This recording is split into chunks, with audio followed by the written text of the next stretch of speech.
नमस्कार दोस्तों, unique recipe में आपका स्वागत है। आज मैं आपको अंडा करी बताऊंगी। तो उसके लिए मैं 2 बड़े प्याज और 2 मिर्चा को भून रही हूँ और इधर टमाटर, लहसुन, एक हरी इलायची को मैं पीस लूँगी। और प्याज देखिए हल्का ब्राउन हो गया है, तो इसमें 1 चम्मच धनिया और जीरा, आधी छोटी चम्मच गोलकी पाउडर, आधी छोटी चम्मच हल्दी पाउडर,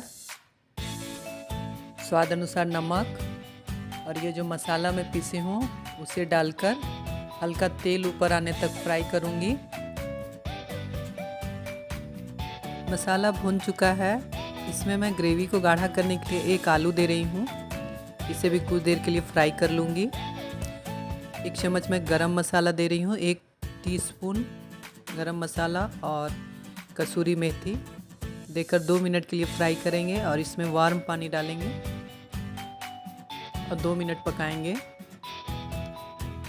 ग्रेवी तो आपका रेडी है। अब मैं अंडा को बॉयल कर ली हूँ और इसे मैं तलूँगी। तो अंडा को मैं छीलकर इस तरीके से कट लगा ली हूँ ताकि अंडा है सो फटे नहीं। ऐसे ही डायरेक्ट अंडा डालने से फटता है अंडा। तो ऐसे हल्का आंच में भून लेना है। अब भूनने के बाद ग्रेवी में डाल दीजिए। आपका ग्रेवी तैयार है। बनाकर ट्राई कीजिए। Thank you.